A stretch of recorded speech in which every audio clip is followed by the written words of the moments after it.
ഈശോ മിശിഹായ്ക്കും സ്തുതിയായിരിക്കട്ടെ. എൻ്റെ പേര് അന്ന. ഞാൻ മുംബൈയിൽ നിന്നാണ് വരുന്നത്. ഈ അൾത്താരയിൽ ഇതെൻ്റെ 5ാമത്തെ സാക്ഷിയാണ്. എൻ്റെ ആദ്യത്തെ സാക്ഷ്യം ഞാൻ ഓൺലൈൻ സാക്ഷിയാണ് പറഞ്ഞിരിക്കുന്നത് കൊറോണ കാലത്ത്. ഈ അൾത്താരയിൽ ഇതെൻ്റെ 4ാമത്തെ സാക്ഷിയാണ്.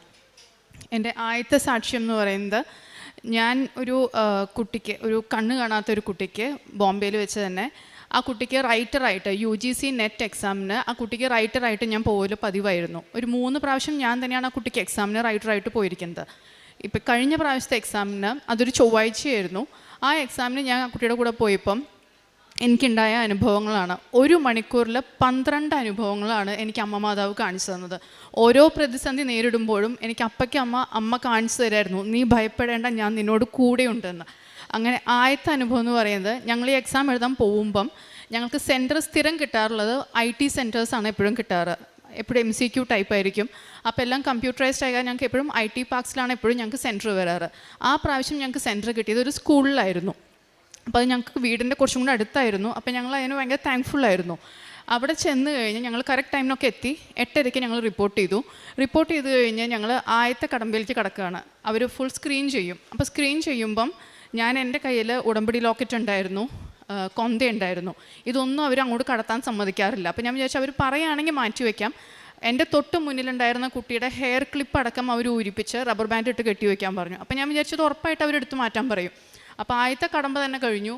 അമ്മ മാതാവ് ഇടപെട്ട് എനിക്ക് എൻ്റെ ലോക്കറ്റും ഇതൊന്നും എന്നോട് മാറ്റാൻ പറഞ്ഞില്ല.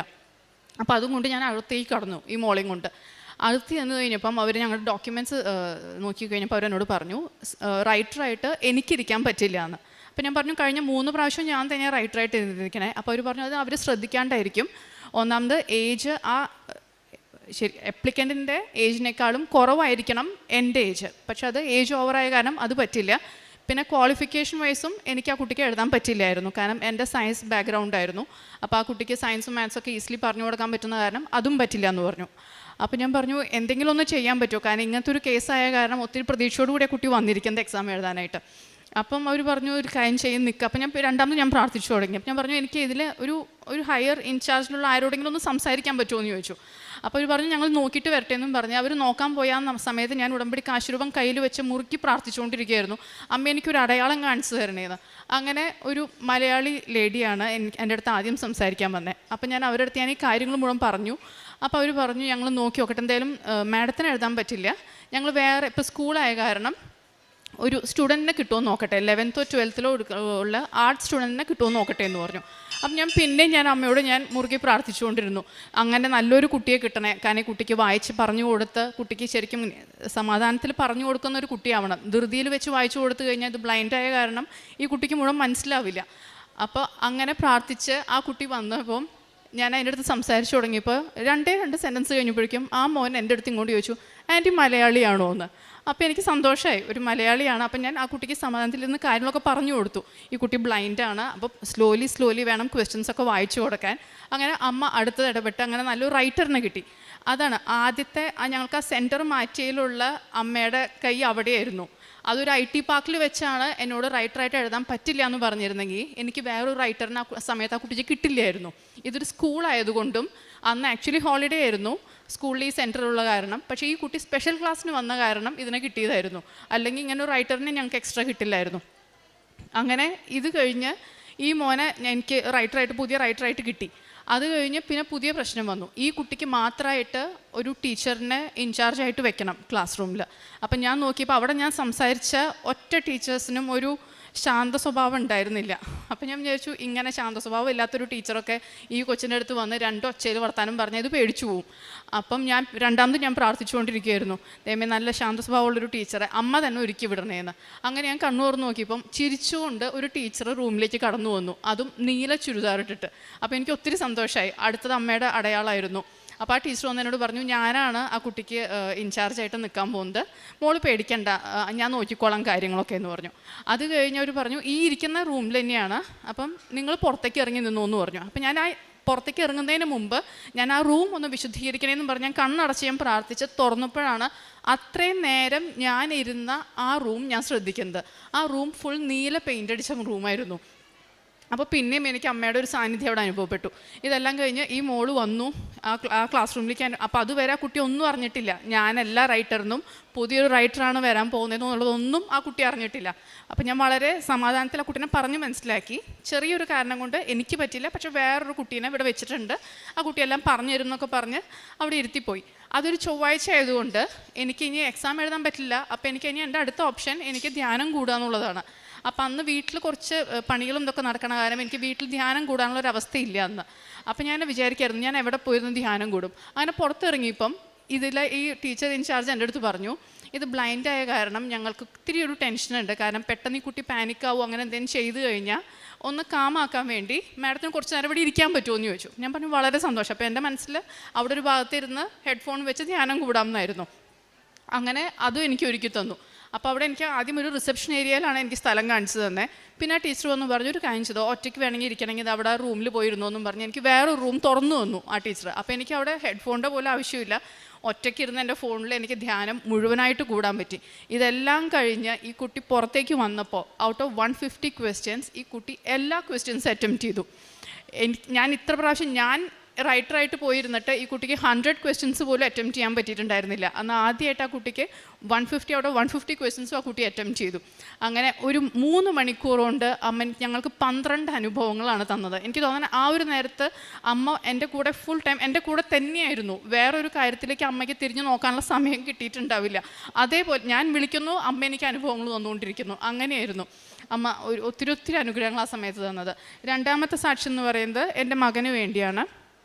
എൻ്റെ മൂത്ത മകന് കാലുമ്മ ഒരു നെയിലിൻ്റെ ഉള്ളിൽ ഒരു ഇൻഫെക്ഷൻ ഉണ്ടായിരുന്നു. അപ്പോൾ ഞങ്ങൾ വിചാരിച്ചത് ഒരു ഇൻഗ്രോത്ത് ആയിരിക്കും, അതിൻ്റെ ഇൻഫെക്ഷൻ ആണെന്നാണ് ആദ്യം ഡോക്ടേഴ്സൊക്കെ പറഞ്ഞത്. അപ്പോൾ അവൻ അതിന് റിപ്പീറ്റഡ്ലി മെഡിസിൻസ് എടുത്തുകൊണ്ടിരിക്കുകയായിരുന്നു. ഒരു 1.5 years അവൻ മെഡിസിൻസ് എടുത്തു. പക്ഷെ എന്നിട്ടും അത് മാറിയില്ല. അത് നല്ല പെയിൻഫുള്ളായിരുന്നു. അവന് ഷൂ ഇടാൻ പറ്റില്ല. അവൻ ഒത്തിരി ഫുട്ബോൾ കളിക്കുന്ന ആളാണ്.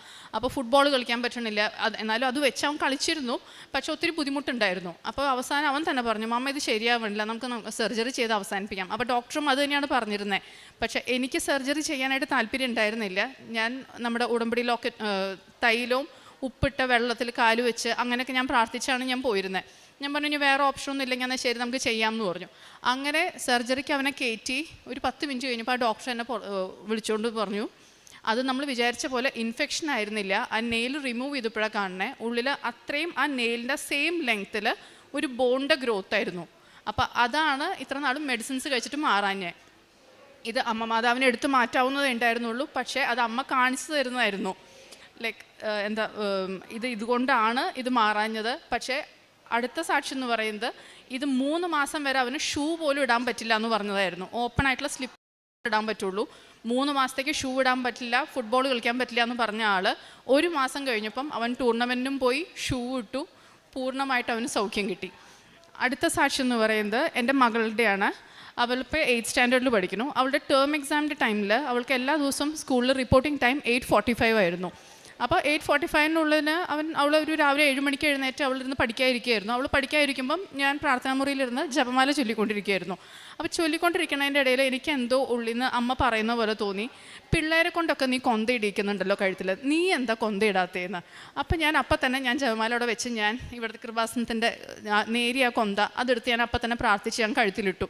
അപ്പോൾ എനിക്ക് ഒത്തിരി സന്തോഷമായി. അത് കഴിഞ്ഞ് ജപമാല കഴിയലും മോളുടെ ഒരു ഫ്രണ്ട് എന്നെ വിളിച്ചിട്ട് പറഞ്ഞു, ആൻറ്റി ഇന്നത്തെ ടൈം മാറ്റിയിട്ടുണ്ട്, ആൻറ്റി നോട്ട് ചെയ്തിട്ടുണ്ടോ എന്ന് അറിയില്ല, ഇന്ന് 8:45 അല്ല 7:45 സ്കൂളിൽ റിപ്പോർട്ടിങ്. ആ ഫോൺ അവളുടെ വരുന്നത് എനിക്ക് 7:15 ഇനി വെറും അരമണിക്കൂറേ ഉള്ളൂ, അതിനുള്ള റെഡി ആയിട്ട് എനിക്ക് സ്കൂളിൽ എത്തിക്കണം. പക്ഷേ ആ വിളിച്ച കുട്ടിയായിട്ട് ചെറിയ എന്തോ ഒരു ഫ്രണ്ട്ലി മാറ്ററിൽ തന്നെ എന്തോ ഒരു തല്ലു പിടിച്ചിരിക്കുന്ന കുട്ടിയായിരുന്നു. പക്ഷെ ആ കുട്ടിയെ കൊണ്ട് അമ്മ വിളിപ്പിച്ചതായിട്ടാണ് എനിക്ക് തോന്നുന്നത്. കാരണം ആ കുട്ടിയുടെ വിളി വന്നില്ല എന്നുണ്ടെങ്കിൽ ഞങ്ങൾ 8:45 സ്കൂളിൽ ചെല്ലുള്ളൂ, അവൾക്ക് ആ എക്സാം മിസ്സാവുകയും ചെയ്യും. അങ്ങനെ അവൾക്ക് നേരത്തിന് എത്തി ആ എക്സാം എഴുതാൻ പറ്റി. അടുത്ത സാക്ഷി എന്ന് പറയുന്നത് 2008 എൻ്റെ ഈ റൈറ്റ് ഐക്ക് ഒരു ഇഞ്ചുറി പറ്റിയിട്ടുണ്ടായിരുന്നു. മോൻ്റെ നഖം കൊണ്ടിട്ട് അതിൻ്റെ ഒരു മുന്നിലത്തെ ഒരു ലെയർ ടയർ ചെയ്ത് പോയായിരുന്നു. അപ്പോൾ അത് ലേസർ ചെയ്യാൻ പറ്റും എന്ന് പറഞ്ഞു, ട്രീറ്റ് ചെയ്യാൻ പറ്റും. പക്ഷേ ഞാനൊരു പേടി കാരണം ഞാനത് ചെയ്തില്ല. അപ്പോൾ റിപ്പീറ്റഡ്ലി നമ്മൾ പെട്ടെന്ന് ഉറക്കത്തുനിന്ന് കണ്ണൊക്കെ തുറക്കുമ്പം മിണ്ട പോകുന്നതിൻ്റെ കൂടെ ആ ഒരു ലെയറും കൂടെ പോവുമായിരുന്നു. അത് ഭയങ്കര പെയിൻഫുള്ളാണ്, ഒത്തിരി ഇങ്ങനെ വെള്ളമൊക്കെ വരും. അപ്പം അത് അന്ന് കുറച്ച് നാളൊക്കെ അങ്ങനെ റിപ്പീറ്റഡ്ലി വന്നിരുന്നു. ഞാൻ 2021 ഇവിടെ ആദ്യമായിട്ട് ഉടമ്പടി എടുക്കാൻ വന്നപ്പം ഞാൻ ആ ഒരു കാര്യത്തെക്കുറിച്ച് ആലോചിച്ചിട്ടുണ്ടായിരുന്നില്ല. ഇവിടെ 3 തുള്ളി ഉടമ്പടി തൈലം ഇട്ട് ഉടമ്പടി സ്റ്റാർട്ട് ചെയ്യുന്ന സമയത്ത് ഞാൻ പെട്ടെന്ന് ആദ്യം തന്നെ എൻ്റെ വലത്തെ കണ്ണിലാണ് ഞാൻ ആ തൈലം ഇട്ടത്, പ്രാർത്ഥിച്ചത്. അതിനുശേഷം എനിക്ക് ഇന്നേ വരെ ആ ഒരു പ്രശ്നം ഉണ്ടായിട്ടില്ല. പക്ഷേ അതിനുശേഷം 3 പ്രാവശ്യം ഞാനിവിടെ സാക്ഷ്യം പറഞ്ഞു. പക്ഷേ ഇത് ഞാൻ സാക്ഷ്യത്തിൽ പറഞ്ഞില്ല. പക്ഷേ എനിക്ക് വേദന മാറിയില്ലെങ്കിൽ വളരെ സന്തോഷമായിരുന്നു. കാരണം രാവിലെ എഴുന്നേൽക്കുമ്പോഴോ അതൊന്നും എനിക്കൊരു പ്രശ്നമില്ല, വളരെ സുഖമായിരുന്നു. ഇപ്പം കഴിഞ്ഞ 1 മാസം മുമ്പ് എനിക്ക് രാവിലെ 5 മണിക്ക് പിന്നെയും ആ വേദന വന്നു, 4-5 കൊല്ലത്തിന് ശേഷം. അപ്പോൾ എനിക്ക് മനസ്സിലായി ഞാൻ സാക്ഷ്യം പറയാത്തതിൻ്റെയാണ്. കാരണം ഇത്രയും വലിയൊരു അനുഗ്രഹം എനിക്ക് സർജറി ഒന്നും കൂടാതെ എനിക്കത് മാറ്റി തന്നതിൽ ഞാൻ സാക്ഷ്യം പറയാത്തതുകൊണ്ടാണ് എനിക്ക് രണ്ടാമതും വേദന വന്നത്. ഞാൻ ആ ഇരുന്ന ഇരിപ്പിൽ തന്നെ കണ്ണടച്ച് 5:30 പ്രത്യക്ഷീകരണ പ്രാർത്ഥന ചൊല്ലി മുഴുവൻ കഴിഞ്ഞ് ഞാൻ ഒന്നും മയങ്ങിപ്പോയി. അതിനുശേഷം എനിക്ക് ഇന്നേ വരെ അങ്ങനത്തെ ഒരു വേദന വന്നിട്ടില്ല. ലേസർ സർജറി പറഞ്ഞതായിരുന്നു, പിന്നെ അത് ചെയ്തിട്ടില്ല. ഇപ്പോൾ അത് ഫുൾ ക്ലിയറായി. അപ്പോൾ ആ സാക്ഷി ഞാൻ 5 കൊല്ലം വൈകിപ്പോയി. അതിന് ഞാൻ ആദ്യമേ മാപ്പി അപേക്ഷിക്കുന്നു. അടുത്ത സാക്ഷി എന്ന് പറയുന്നത് ഞങ്ങളുടെ 2 റിലേറ്റീവ്സ് ദുബായിൽ ചില ഇഷ്യൂസ് കാരണം അവരുടെ പാസ്പോർട്ടൊക്കെ പിടിച്ചു വയ്ക്കലും അവരെ നാട്ടിലേക്ക് വിടാൻ പറ്റാത്തൊരവസ്ഥയിലുണ്ടായിരുന്നു.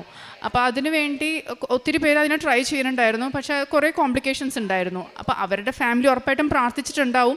പക്ഷേ ഞാൻ ഒരു പ്രാവശ്യം ഇവിടെ ഉടമ്പടി ധ്യാനം കൂടിക്കൊണ്ടിരുന്നപ്പം അച്ഛൻ ഇതേ കാര്യം പറയുകയും ഞാൻ ആ 2 പേർക്ക് വേണ്ടി ഞാൻ ആത്മാർത്ഥമായിട്ട് ഞാൻ പ്രാർത്ഥിക്കുകയും ചെയ്തിരുന്നു. അതിൻ്റെ ഫലമായി 12 കൊല്ലമായിട്ട് അവർ അവിടെ പെട്ടുകിടക്കുകയായിരുന്നു, നാട്ടിലേക്ക് വരാൻ പറ്റാതെ. ഇപ്പോൾ 2023 അവർ 2 പേരും തിരിച്ച് നാട്ടിലേക്ക് എത്തി, അവരെ കുടുംബത്തോടു കൂടി ചേർന്നു. അതിൽ എനിക്ക് അമ്മയുടെ ഇടപെടലുണ്ടെന്ന് മനസ്സിലാവാൻ കാരണം അതിൽ ഒരാൾക്ക് ഫാമിലി ഉണ്ടായിരുന്നില്ല. അപ്പോൾ അയാൾക്ക് പ്രാർത്ഥിക്കാനും ആക്ച്വലി ആരും ഉണ്ടായിരുന്നില്ല. അയാൾ ശരിക്കും ഒറ്റപ്പെട്ട ഒരു അവസ്ഥയിലായിരുന്നു. അയാളുടെ ആൾ വന്നതിലാണ് എനിക്ക് ശരിക്കും അമ്മയുടെ കരങ്ങൾ അതിലുണ്ടെന്നുള്ളത് ശരിക്കും ബോധ്യപ്പെട്ടത്. അടുത്ത എൻ്റെ അവസാനത്തെ സാക്ഷിയാണ്. അത് എൻ്റെ ഒരു ഫ്രണ്ട് കുവൈറ്റിലായിരുന്നു. അവളുടെ 3rd പ്രഗ്നൻസിയിൽ, അവളുടെ ആദ്യത്തെ 2 പ്രഗ്നൻസിയും ഡെലിവറിയൊക്കെ നാട്ടിലായിരുന്നു.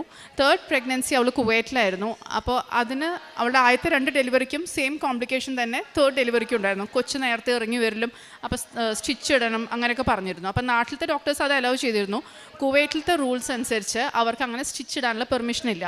അപ്പോൾ ഇവൾ കുറേ ഡോക്ടേഴ്സിനടുത്ത് റിക്വസ്റ്റ് ചെയ്തു, ഇത് ചെയ്തില്ല എന്നുണ്ടെങ്കിൽ കൊച്ചിനെ കിട്ടില്ല, അത് പ്രീമേച്ചർ ബേബി ആയി പോവും. പക്ഷെ അവർ പറഞ്ഞു ഇല്ല, ഞങ്ങളുടെ ഇതിൽ അങ്ങനത്തെ റൂളില്ല, ഇപ്പോൾ ഒരു കുഴപ്പവും കാണുന്നില്ല, അങ്ങനെ പോയിക്കോട്ടെ എന്ന് പറഞ്ഞു. അപ്പോൾ ഇവൾക്ക് ഭയങ്കര ടെൻഷനായിരുന്നു. അപ്പോൾ ഇവൾ ഇടയ്ക്കിടയ്ക്ക് എന്നെ വിളിച്ചിങ്ങനെ പറയും, അയ്യോ ഒന്ന് പ്രാർത്ഥിക്കുക, എനിക്ക് പേടിയായിട്ട് പോയി. അപ്പോൾ അവൾ കൊറോണ കാലമായ കാരണം അവൾക്ക് നാട്ടിൽ വരാനോ ഉടമ്പടി എടുക്കാനോ അങ്ങനെയൊന്നും പറ്റിയിട്ടില്ല. അപ്പം ഞാൻ ഉടമ്പടി എടുത്ത കാരണം ഞാൻ അവൾക്ക് വേണ്ടി എൻ്റെ വയറ്റിൽ വിശ്വാസമാണം ചൊല്ലി ഞാൻ തൈലമിട്ട് ഞാൻ പ്രാർത്ഥിച്ചിരുന്നു.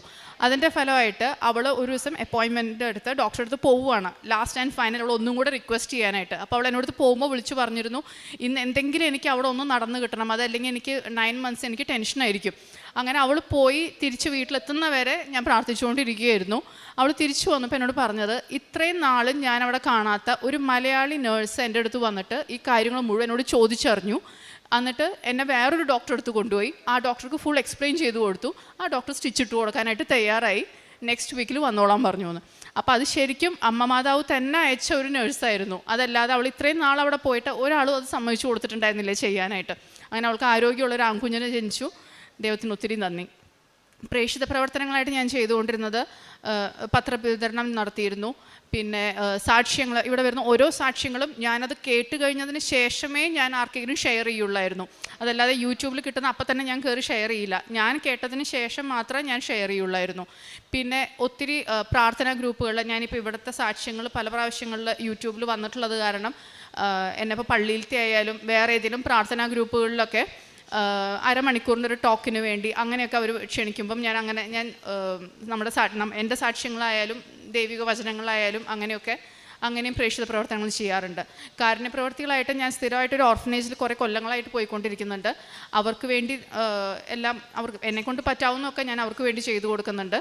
പ്ലസ് അതിൻ്റെ കൂട്ടത്തിൽ ഞാനിപ്പോൾ ആഴ്ചയിൽ 1 വെച്ച് ഞാൻ വഴിയിലിരിക്കുന്ന പാവപ്പെട്ടവർക്ക് വേണ്ടിയും വീടില്ലാത്തവർക്കും അങ്ങനെയൊക്കെ ഭക്ഷണവും അങ്ങനെയൊക്കെ ഞാൻ എത്തിച്ചു കൊടുക്കുന്നുണ്ട്. പിന്നെ എൻ്റെ ത്രൂ ഒത്തിരി പേര് ഞങ്ങളുടെ വീട്ടിലായാലും ഫ്രണ്ട്സിൻ്റെ അടുത്തായാലും ഒത്തിരി പേര് ഉടമ്പടി എടുത്തിട്ടുണ്ട്. ഇപ്പം അത് അവർക്കും ഒത്തിരി അനുഭവങ്ങൾ കിട്ടിക്കൊണ്ടിരിക്കുന്നുണ്ട്. അങ്ങനെ ഇത്രയും അനുഗ്രഹങ്ങൾ തന്ന അമ്മമാതാവിനും തിരുക്കുമാരനും ഒത്തിരി നന്ദി. സ്നേഹം നിറഞ്ഞവരെ, അന്ന ഷിജു എന്ന സഹോദരിയാണ് തൻ്റെ ഉടമ്പടി ജീവിത സാക്ഷ്യം നമ്മളോട് പങ്കുവച്ചത്. ഈ സാക്ഷ്യത്തിലുടനീളം പരിശുദ്ധ അമ്മ അന്ന എന്ന സഹോദരിയുമായിട്ട് സംവദിക്കുന്നതായിട്ട് നമുക്ക് കാണുവാനായിട്ട് സാധിച്ചു എന്നുള്ളതാണ്. നമുക്കറിയാം, സൂര്യപ്രകാശം തെളിനീരിലും അതുപോലെ തന്നെ ചെളിനീരിലും രണ്ട് തരത്തിലാണ് റിഫ്ലക്റ്റ് ചെയ്യപ്പെടുന്നത്. അതുപോലെ തന്നെയാണ് ദൈവത്തിൻ്റെ സാന്നിധ്യവും. വളരെ വിശുദ്ധിയോടുകൂടി ഇരിക്കുന്ന ഒരു വ്യക്തിയുടെ ജീവിതത്തിൽ, അല്ലെങ്കിൽ വിശുദ്ധമായിട്ടുള്ള ജീവിതം നയിക്കുന്ന ഒരു വ്യക്തിയുടെ ജീവിതത്തിൽ എങ്ങനെയാണോ റിഫ്ലക്റ്റ് ചെയ്യുന്നത് അതുപോലെ ആയിരിക്കുകയില്ല അശുദ്ധിയിൽ ജീവിക്കുന്ന ഒരു വ്യക്തിയുടെ ജീവിതത്തിലേക്ക് കടന്നു വരുമ്പോൾ.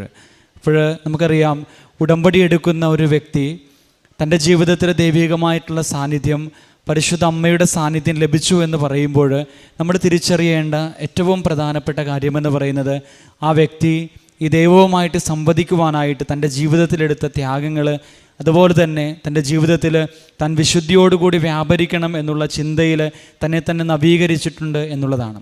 അതുകൊണ്ട് ഈ സഹോദരിയുടെ ഉടമ്പടി ജീവിത സാക്ഷ്യത്തിൽ ഈ സഹോദരി 12ഓളം പ്രാവശ്യം പരിശുദ്ധ അമ്മയുടെ ശക്തമായിട്ടുള്ള ഇടപെടൽ എൻ്റെ ജീവിതത്തിലുണ്ടായി എന്ന് പറയുമ്പോൾ, ഉടമ്പടി ജീവിതത്തിന് വേണ്ടിയിട്ട് ഈ സഹോദരി എടുത്തിട്ടുള്ള ത്യാഗവും അതുപോലെ തന്നെ പ്രാർത്ഥനാ ജീവിതത്തിൽ എടുത്തിട്ടുള്ള വലിയ മനോഭാവവും നമ്മൾ കണ്ടിരിക്കേണ്ടതും നമ്മുടെ ജീവിതത്തിൽ മാതൃകയാക്കേണ്ടതുമാണ്. പ്രിയമുള്ളവരെ, നമ്മളുടെ ഉടമ്പടി ജീവിതത്തിലും പരിശുദ്ധ അമ്മയോട് ചേർന്ന് നിന്നുകൊണ്ട് വിശുദ്ധമായിട്ട് നമ്മുടെ ജീവിതം മുന്നോട്ട് കൊണ്ടുപോകുവാനായിട്ടും പരിശുദ്ധ അമ്മയുടെ സാന്നിധ്യവും സംരക്ഷണവും ഒക്കെ അനുഭവിക്കുവാനായിട്ടും പരിശുദ്ധ അമ്മയുടെ വലിയ കൃപയും അനുഗ്രഹവും നമ്മുടെ ഓരോരുത്തരുടെയും ഉടമ്പടി ജീവിതത്തിൽ ഉണ്ടാകട്ടെ എന്ന് പ്രാർത്ഥിക്കുകയാണ്. നമുക്ക് ഇരു കരങ്ങളും അടിച്ച് ഈ കുടുംബത്തോട് ചേർന്ന് നിന്നുകൊണ്ട് ഈ സഹോദരിയോട് ചേർന്നുകൊണ്ട് പരിശുദ്ധ അമ്മ ചൊരിഞ്ഞ എല്ലാ അനുഗ്രഹങ്ങൾക്കും കൃപകൾക്കും നമുക്ക്